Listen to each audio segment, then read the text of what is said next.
Kisah Itui-Tuing dan Gadis Berbedak Arang. Kisah dari Provinsi Sulawesi Barat. Provinsi Sulawesi Barat merupakan provinsi hasil pemekaran Sulawesi Selatan. Provinsi ke-33 di Indonesia ini memiliki sumber daya alam yang potensial, terutama di bidang pertanian, kehutanan, dan perikanan. Provinsi yang sebagian besar penduduknya dari suku Mandar ini letaknya sangat strategis karena menjadi gerbang segitiga emas yang menghubungkan Sulawesi Tengah, Sulawesi Selatan, dan Kalimantan Timur. Sulawesi Barat memiliki cerita rakyat yang sudah masyhur di masyarakat, yakni legenda Itui-Tuing. Konon, Itui-Tuing adalah seorang anak laki-laki yang kulitnya bersisik seperti ikan terbang. Dalam bahasa Mandar, Tui-Tuing berarti ikan terbang. Konon, kulit Itui-Tuing yang seperti sisik ikan karena doa kedua orang tuanya yang sangat mendambakan hadirnya seorang anak. Tuhanku, karuniakanlah pada hamba seorang anak. Bahkan jika ia berkulit seperti sisik ikan, aku akan menerimanya. Kami mohon. Berkat doa-doa yang selalu dipanjatkan, mereka akhirnya dikaruniai anak, meskipun ia menyerupai ikan terbang. Meski demikian, mereka menerima dengan hati lapang. Ini memang permintaan kita, Bu. Kita tidak boleh bersedih. Kita harus menerima dan merawat anak ini dengan baik. Baiklah, aku akan menyayanginya sepenuh hati. Bertahun-tahun kemudian, Itui-Tuing tumbuh dewasa. Orang tuanya sangat menyayanginya. Segala permintaan Itui-Tuing selalu dipenuhi. Meski demikian, Itui-Tuing bukanlah anak yang manja. Suatu hari, Itui-Tuing mengutarakan keinginannya untuk menikah. Ayah, Ibu, sekarang aku sudah dewasa. Usiaku sudah cukup untuk berumah tangga. Maukah ayah dan ibu mencarikan istri untukku? Anakku, lihatlah keadaan dirimu. Seluruh kulitmu penuh sisik. Ayah takut tak ada gadis yang akan menerima pinangan kami. Namun Itui-Tuing tetap bersikeras agar ayahnya mencarikan jodoh untuknya. Kenapa ayah tidak mencobanya dulu? Aku tidak muluk-muluk ya. Gadis itu tidak perlu cantik. Yang penting dia mau menerima keadaanku dan bersedia hidup bersamaku.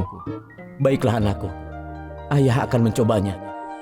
Dengan penuh kekhawatiran akan penolakan warga, orang tua Itui-Tuing akhirnya mencoba memenuhi keinginan anak semata wayangnya itu. Mereka mencari tetangga sekitar yang memiliki anak gadis untuk dipinang. Apa? Kau sungguh menghina putriku. Kau kira kami sudi punya menantu seperti anakmu itu? Keterlaluan. Keluar kalian dari rumahku. Putriku hanya akan bersanding dengan pemuda yang tampan dan kaya. Seharian itu, orang tua Itui-Tuing mendatangi setiap rumah yang memiliki anak gadis. Namun hanya hinaan dan cercaan yang mereka terima. Dengan putus asa, mereka pun pulang ke rumah. Maafkan kami, Nak. Kami sudah berusaha. Tak ada yang merelakan putrinya menikah denganmu. Ayah, Ibu, apakah kalian sudah mendatangi semua anak gadis di desa ini? Belum, Nak. Kami sudah lelah mendengar hinaan-hinaan mereka. Memang ada satu rumah yang belum kami datangi, yaitu ketua kampung. Ayah rasa percuma saja, karena mereka juga pasti akan menghina ayah. Namun, Itui-Tuing tetap meminta orang tuanya agar mendatangi rumah ketua kampung. Mereka punya 6 putri. Aku yakin salah satu di antara mereka mau menikah denganku. Tak mungkin, Nak. Tapi baiklah, kami akan mencoba. Keesokan harinya, Itui-Tuing dan kedua orang tuanya bertamu ke rumah ketua kampung. Ketua kampung memiliki 6 anak gadis yang cantik-cantik, namun sombong dan berperangai buruk. Hanya anak bungsunya bernama Siti Rukiah yang baik hatinya. Aku cantik sekali. Pasti banyak pemuda tampan yang akan meminangku. Lihat, aku yang paling cantik. Aku yakin suatu hari ada pangeran tampan yang akan meminangku. Siti Rukiah dibenci oleh saudara-saudaranya. Selain baik hati, ia juga berparas cantik. Saudara-saudaranya iri dengan kecantikannya. Mereka tak ingin pemuda di desa menyukai Siti Rukiah. Mereka mengoleskan bedak dari arang ke wajah Siti Rukiah setiap hari agar wajahnya tampak hitam dan mengerikan. Dengan diliputi perasaan cemas ditolak lagi, kedua orang tua Itui-Tuing akhirnya sampai di rumah ketua kampung. Bagaimana ini? Kita pasti ditolak. Tapi anak kita memaksa, Bu. Biarlah kita coba dulu. Kedatangan saya kemari karena ingin melamar salah satu putri juragan untuk dinikahkan dengan anak saya. Apakah ada yang bersedia menikah dengan anak saya? Apa? Sadarkah kalian? Anakku cantik dan anakmu jelek. Mana mungkin mereka bersanding? Ih, pemuda itu mimpi ya? Mana ada yang mau menikah dengan pemuda bersisik? Jika tak ada yang mau menerima lamarannya, aku bersedia. Apakah kau yakin, anakku? Aku yakin sekali, Ayah. Kedua orang tua Itui-Tuing bahagia mendengar kesediaan Siti Rukiah. Demikian juga dengan kelima saudara Siti Rukiah. Namun, mereka senang lantaran Siti Rukiah menikah dengan pria bersisik yang miskin. Tidak lama kemudian, pesta pernikahan pun digelar. Namun perias pengantin yang datang untuk merias Siti Rukiah ditolak oleh kakak-kakaknya. Permisi Tuan Putri, saya mau merias Putri Siti Rukiah. Tidak perlu, biar kami saja yang meriasnya. Mereka bersikeras akan merias Siti Rukiah sendiri dengan cara mereka sendiri agar Siti Rukiah terlihat jelek dengan bedak arang. Kamu harus tetap terlihat jelek. Iya, supaya serasi.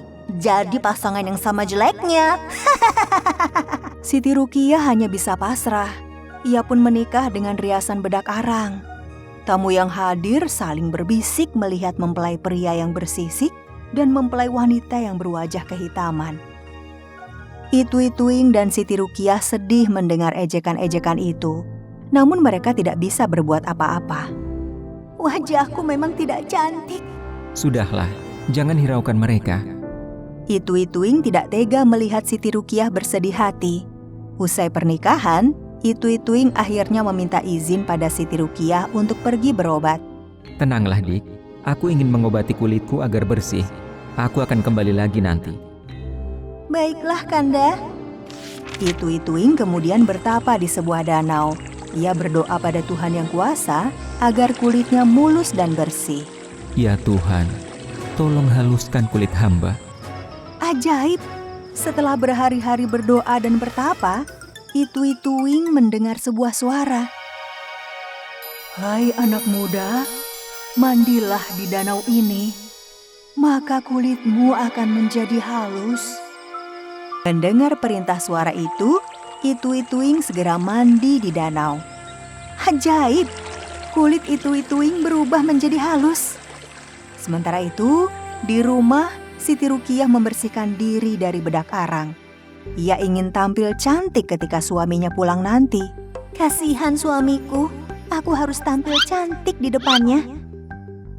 Ketika sedang bercermin, Siti Rukiah mendengar pintu rumahnya diketuk seseorang. Ia kaget mendapati seorang pemuda tampan berdiri di depannya. Begitu juga dengan Itui-Tuing yang terpana melihat sosok cantik di rumahnya. Keduanya saling bertukar pandang dengan heran.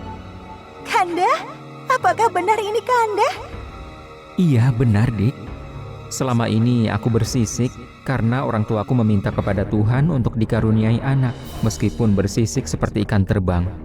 Namun setelah aku berdoa kepada Yang Maha Kuasa, sisik itu hilang. Oh iya, mengapa wajahmu tidak hitam lagi? Ternyata istriku adalah seorang wanita yang cantik. Selama ini saudara-saudaraku yang mengoleskan bedak arang ke wajahku, agar aku terlihat jelek dan tidak ada pemuda yang menikahiku. Dinda, aku sungguh bahagia mempunyai istri yang baik hati dan berparas cantik sepertimu. Sejak hari itu, Itui-Tuing dan Siti Rukiah hidup bahagia. Saudara dan tetangga yang semula mengejek mereka pun malu melihat perubahan paras keduanya. Itu-Ituing dan Siti Rukiah mengajari kita agar tidak pernah putus asa meski hidup kesusahan. Karena ada Tuhan, tempat meminta pertolongan.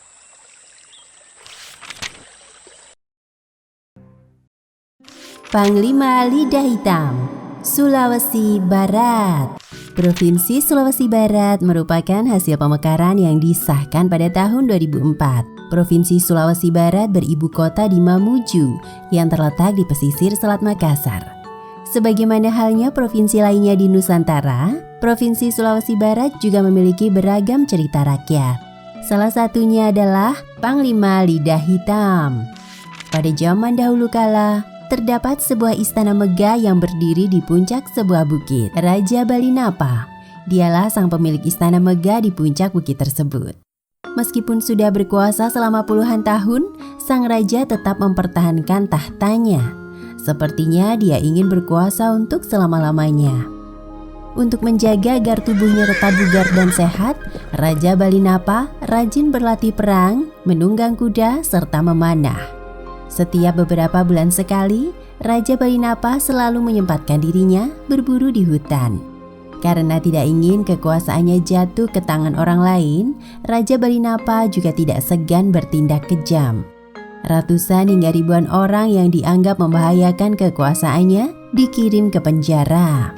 Hingga suatu hari, Raja Balinapa merasa cemas dengan istrinya yang hamil tua. Sebelum-sebelumnya, Raja Balinapa selalu membunuh anaknya yang laki-laki. Dia tidak ingin kekuasaannya sebagai raja diambil alih oleh anaknya. Di saat kelahiran anaknya semakin dekat, Raja Balinapa berniat berburu ke hutan. Dia kemudian memanggil panglima perangnya yang bernama Puang Moso. Yang mulia, hamba menghadap. Perintah apakah yang hendak Baginda sampaikan? Panglima, sebentar aku berangkat berburu. Ada kemungkinan permaisuri akan melahirkan selama aku berburu. Jika permaisuri melahirkan bayi laki-laki, aku perintahkan kau segera membunuh bayi itu. Permaisuri tidak akan tega membunuh bayi itu. Panglima Puang Moso hanya bisa berdiam dan berpikir dengan keras bagaimana jika permaisuri benar-benar melahirkan bayi laki-laki. Panglima perang Raja Balinapa itu hanya bisa berharap semoga permaisuri melahirkan bayi perempuan. Akhirnya, sang permaisuri pun melahirkan bayinya. Panglima Puang Moso yang berada di luar kamar permaisuri mendengar suara bayi menangis dengan harap-harap cemas. Permaisuri melahirkan seorang anak laki-laki, tapi anehnya... Aneh kenapa? Katakan. Bayi laki-laki itu memiliki lidah yang berwarna hitam dan berbulu. Ambil bayi itu dan berikan padaku, cepat. Puang Moso melihat bayi tersebut memang memiliki lidah yang hitam serta berbulu, seperti yang dikatakan oleh dayang istana. Aku titipkan bayi ini kepadamu. Kamu tidak perlu tahu asal-usul bayi ini dan itu lebih baik demi keselamatanmu. Sebulan sekali aku akan datang ke sini melihat bayi ini. Baik Panglima, hamba akan merawat bayi ini seperti merawat anak sendiri. Sementara itu Raja Balinapa telah kembali dari berburu. Panglima Puang Moso segera menemuinya. Panglima, apakah permaisuri sudah melahirkan? Baginda, permaisuri sudah melahirkan seorang bayi laki-laki dan sesuai dengan perintah Baginda, hamba sudah membunuhnya. Di mana kamu memakamkan bayi itu? Mari Baginda, saya hantarkan melihat makam bayi itu. Baginda, inilah makam bayi yang baru saja dilahirkan oleh permaisuri. Bagus. Kamu sudah melaksanakan perintahku. Padahal diam-diam Panglima Puang Moso yang tidak tega membunuh bayi telah menyembelih seekor kambing dan menguburnya di pemakaman istana. Raja Balinapa benar-benar tidak mengetahui apa yang telah dilakukan oleh Panglima Puang Moso. Hari telah berganti minggu dan berganti bulan, sebagaimana pesannya kepada petani di tengah hutan itu. Sebulan sekali Panglima Puang Moso datang melihat bayi itu. Hingga suatu hari, ketika datang ke hutan itu, Panglima Puang Moso melihat hal yang tidak diduga. Bayi yang telah tumbuh besar menjadi remaja itu tiba-tiba disambar seekor elang raksasa. Panglima Puang Moso yang melihat kejadian itu tidak bisa berbuat apa-apa. Semoga Tuhan melindungi anak itu. Elang raksasa itu terbang jauh membawa anak Raja Balinapa melintasi hutan, sungai, gunung, dan akhirnya seorang petani yang sedang sibuk menggarap ladangnya dikejutkan oleh seorang anak yang tiba-tiba jatuh dari langit. Ketika melihat ke atas, petani tersebut melihat seekor elang raksasa terbang menjauh. Petani yang terkejut itu kemudian membawa anak tersebut menghadap Raja Goa. Baginda, anak ini saya temukan di ladang. Dia dijatuhkan oleh seekor elang raksasa. Siapa anak ini? Saya sudah menanyainya berkali-kali, tapi dia tidak mau menjawab. Anak ini dikirim oleh elang raksasa. Dia jelas bukan anak sembarangan. Biarkan anak ini tinggal di istana. Aku akan mendidiknya menjadi seorang prajurit tangguh.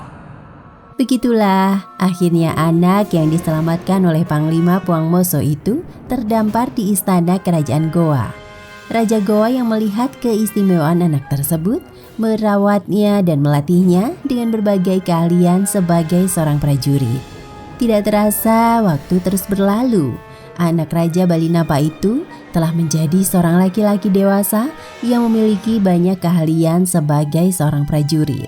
Setelah dirasa mencukupi, Raja Goa mengirim anak yang dikirim elang raksasa ke berbagai medan pertempuran. Tidak sia-sia Raja Goa mendidiknya. Anak tersebut tampil sebagai prajurit pemberani dan cerdas. Keberanian dan kecerdasan anak Raja Balinapa itu membuat Raja Goa mengangkatnya menjadi Panglima Perang. Raja Goa kemudian memberikan gelar Panglima I Manyambungi. Sejak diangkat menjadi Panglima Perang, anak Raja Balinapa yang sekarang sudah memiliki julukan I Manyambungi selalu menutup bagian wajahnya. Hal ini dilakukannya agar pasukannya tidak mengetahui lidahnya yang hitam dan berbulu. Sepak terjang I Manyambungi yang berani dan cerdas membuatnya memenangi berbagai pertempuran. Bukan hanya di kerajaan Goa, nama besar I Manyambungi terdengar hingga jauh ke kerajaan-kerajaan lainnya. Sementara itu nun jauh di sebelah barat kerajaan Goa, sebuah pertempuran sengit dua kerajaan sedang berlangsung. Raja Lego bersama pasukannya menyerbu kerajaan Balinapa. Raja Lego pun tidak kalah kejam. Banyak rakyat Balinapa yang menjadi korban. Panglima Puang Moso pun segera mengungsikan rakyat Balinapa agar tidak jatuh korban lebih banyak lagi. Mohon maaf tuanku, hamba mendengar di kerajaan Goa ada panglima perang yang sangat terkenal bernama I Manyambungi. Tidak ada salahnya kita meminta bantuan ke Goa. Jumlah prajurit kita yang tersisa sepertinya sudah mampu melindungi para pengungsi. Kamu benar, tidak pilihan lain. Sekarang juga aku akan berangkat ke Goa menemui Panglima I Menyambungi. Sebisa mungkin kamu dan prajurit yang tersisa menjaga para pengungsi hingga aku kembali. Setelah menempuh perjalanan jauh dengan menggunakan kapal layar, Panglima Puang Moso pun sampai ke istana kerajaan Goa. Dia segera menemui Raja Goa dan Panglima I Manyambungi. Di hadapan mereka, Panglima Puang Moso menceritakan masalah yang menimpa kerajaan Balinapa. Aku bersedia membantu negerimu dan mengirim Panglima I Manyambungi ke Balinapa. Tapi semua itu terserah Panglima I Manyambungi, apakah dia bersedia atau tidak. Yang mulia, hamba bersedia berangkat ke Balinapa. Panglima I Menyambungi, entah bagaimana saya harus berterima kasih karena Anda bersedia membantu kerajaan kami yang sedang dalam bahaya. Panglima Puang Moso, saya bersedia datang ke Balinapa karena mengingat budi baik Anda. Ketika masih bayi, Anda adalah orang yang menyelamatkan saya. Panglima, mungkin Anda sudah tidak mengenali saya lagi, tapi saya tidak mungkin melupakan Anda. Maafkan saya Panglima, apakah Anda berkenan memperlihatkan lidah Anda? Panglima I Menyambungi, ternyata Anda adalah putra Raja Balinapa. Sudah menjadi kehendak Tuhan, elang raksasa itu mengirim Anda ke Goa. Terlepas bagaimana perilaku Raja Balinapa, saya tidak akan menyimpan dendam. Sudah kewajiban saya berjuang membantu tanah kelahiran saya. Jadi kamu Panglima I Manyambungi yang masyhur itu? Namamu mendahului kehadiranmu. Sungguh kehormatan bertarung denganmu. Tapi jangan khawatir, aku hanya akan membunuhmu tanpa menyiksamu. Setelah itu, giliran kerajaan Goa akan aku ratakan dengan tanah. Kalau begitu, aku akan berhati-hati. Keluarkan badikmu sekarang. Puncak kesaktian seseorang adalah jika bertarung dengan tangan kosong. Pertarungan Ima Nyambungi dengan Raja Lego berlangsung sangat sengit. Belum ada tanda-tanda siapa pemenangnya. Raja Lego dengan badiknya menyerang Ima Nyambungi yang bertarung dengan tangan kosong. Hingga akhirnya sebuah pukulan telak menghantam dada Raja Lego. Sang raja pun jatuh terkapar di tanah dan tidak bangun lagi. Pertarungan sengit itu berakhir sudah. Setelah berhasil menyingkirkan Raja Lego, Panglima Ima Nyambungi yang merupakan putra dari mendiang Raja Balinapa pun naik tahta. Raja Goa yang sebenarnya keberatan kehilangan panglima perang kepercayaannya pun akhirnya menyetujui Ima Nyambungi memimpin Balinapa. Di masa pemerintahan Ima Nyambungi, kerajaan Balinapa hidup makmur dan rakyatnya terbebas dari rasa takut akibat kesewenang-wenangan penguasa. Legenda Samba Paria. Kisah dari Provinsi Sulawesi Barat. Suku Mandar adalah suku bangsa yang menempati wilayah Sulawesi Barat serta sebagian Sulawesi Selatan, Sulawesi Tengah, dan Sulawesi Tenggara. Suku Mandar memiliki banyak tradisi unik. Salah satunya, kegemaran mereka memainkan alat musik rebana.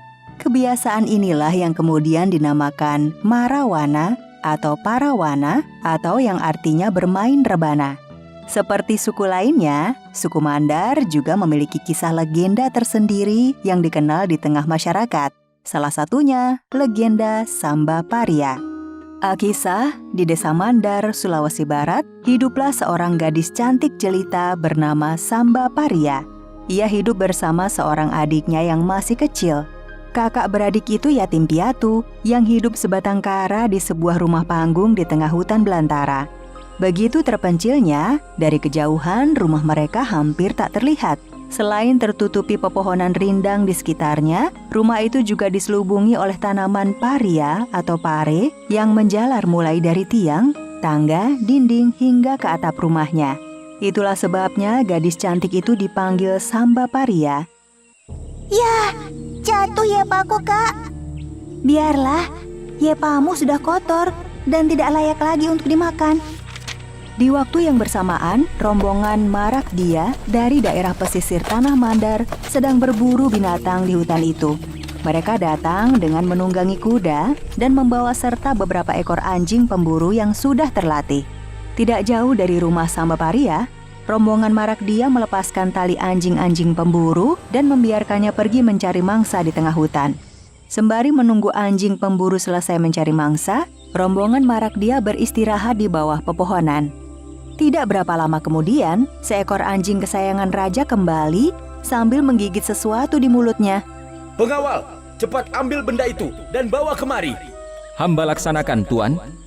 Setelah mengambil benda yang dibawa anjing kesayangan sang raja, si pengawal kaget dan ketakutan. Namun ia segera menyerahkannya kepada sang raja. Ampun, Tuan. Benda ini ternyata sepotong yepa yang masih hangat. Apa katamu? Yepa hangat? Dari mana anjing itu mendapat yepa hangat di tengah hutan belantara seperti ini? Melihat kue yepa yang masih hangat, sang raja yakin ada orang yang tinggal di sekitar hutan tersebut.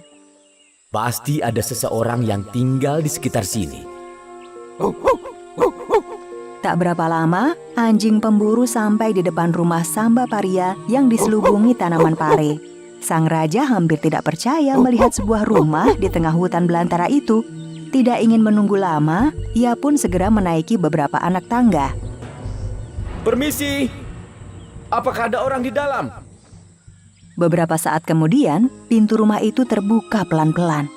Alangkah terkejutnya sang raja saat melihat seorang gadis cantik jelita berdiri di hadapannya.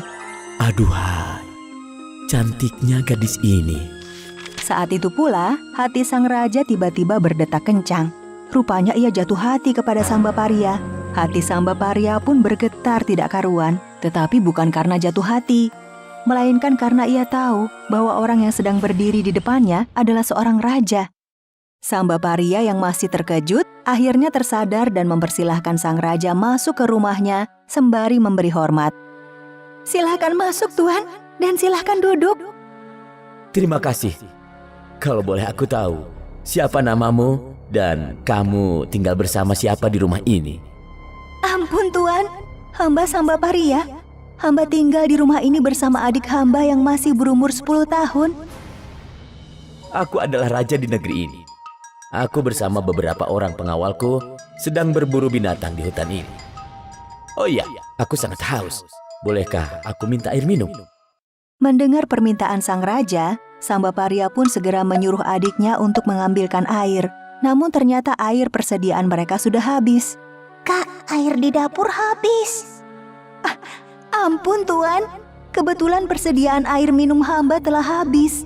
Tapi, jika Tuan berkenan menunggu, hamba akan menyuruh adik hamba untuk mengambil air minum di sungai dulu. Dengan senang hati. Aku akan menunggu di sini. Apalagi ada gadis cantik menemaniku. Tiba-tiba, sang raja berniat buruk.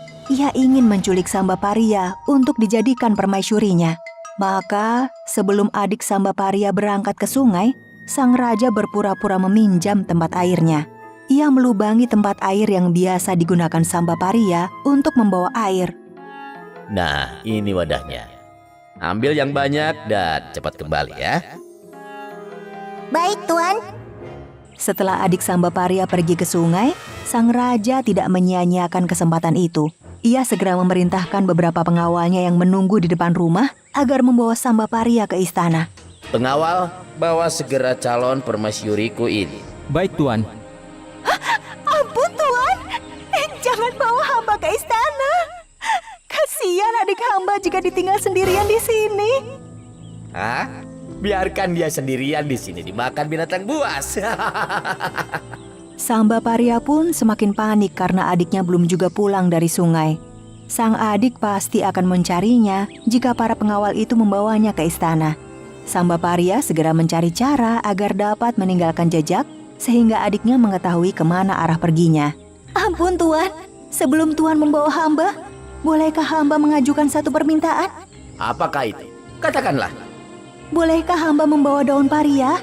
Hamba sangat senang makan sayur daun paria. Hanya itu? Silakan, bawa sebanyak mungkin. Setelah merasa cukup memetik daun pare, Samba Paria pun dibawa ke istana.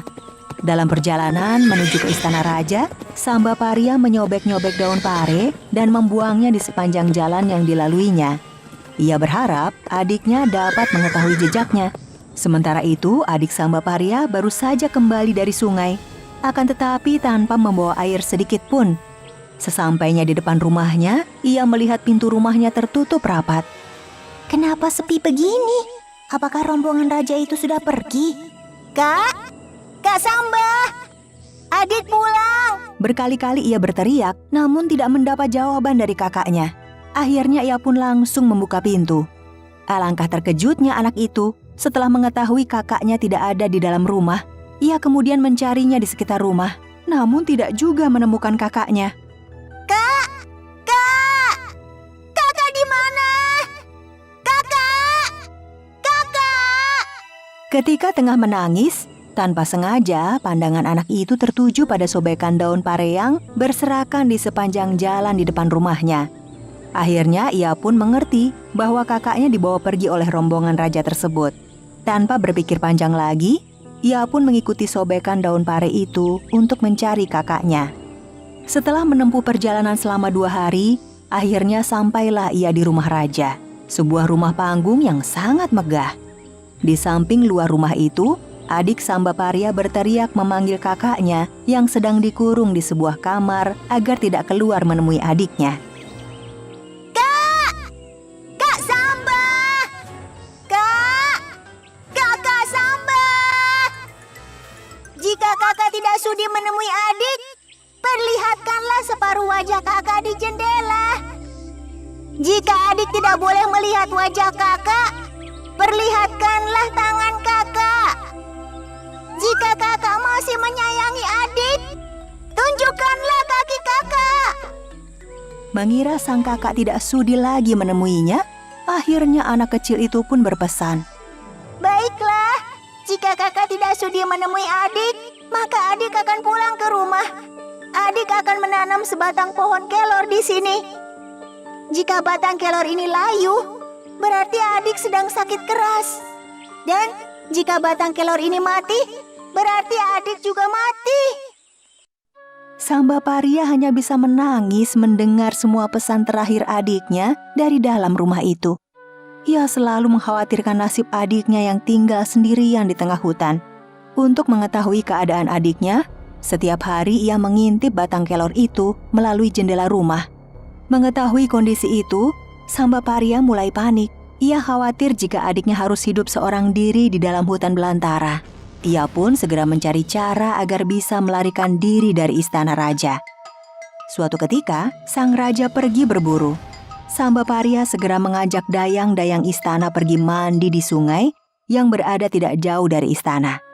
Ketika sedang asyik mandi, Samba Paria sengaja membuang cincin pemberian sang raja ke dalam sungai. Tolong, cincinku jatuh ke dalam air. Mendengar teriakan tuannya, para dayang segera melompat ke dalam sungai. Mereka harus menemukan cincin itu. Jika tidak, mereka pasti akan dihukum oleh sang raja. Pada saat dayang-dayang tersebut menyelam di dalam air, Samba Paria segera mengenakan pakaiannya dan mengambil bungkusan makanan, lalu memacu kuda untuk menyusul adiknya. Sesampainya di rumah, ia mendapati adiknya sedang sekarat. Dengan panik, ia pun segera membuka bungkusan makanan yang dibawanya, lalu menyuapi adiknya. Meskipun dengan pelan-pelan, adiknya masih bisa mengunyah dan menelan makanan itu. Akhirnya, sang adik pun perlahan-lahan pulih dan sudah bisa diajak berbicara. Ia pun segera menghaluskan biji cabai rawit, merica, dan daun kelor sebanyak-banyaknya. Setelah itu, ia mencampurkannya dengan abu dapur, lalu memberinya air sehingga bentuknya seperti adonan kue. Benar saja, tidak lama kemudian sang raja benar-benar datang mencarinya. Hei, Samba Paria, buka pintunya. Kalau tidak, aku dobrak pintu ini. Samba Paria segera membuka pintu rumahnya sambil membawa wadah dari tempurung kelapa yang berisi adonan cabai rawit, abu, daun kelor, dan merica. Sejak itu, Samba Paria pun kembali hidup damai, rukun dan tenang bersama adiknya di tengah hutan belantara.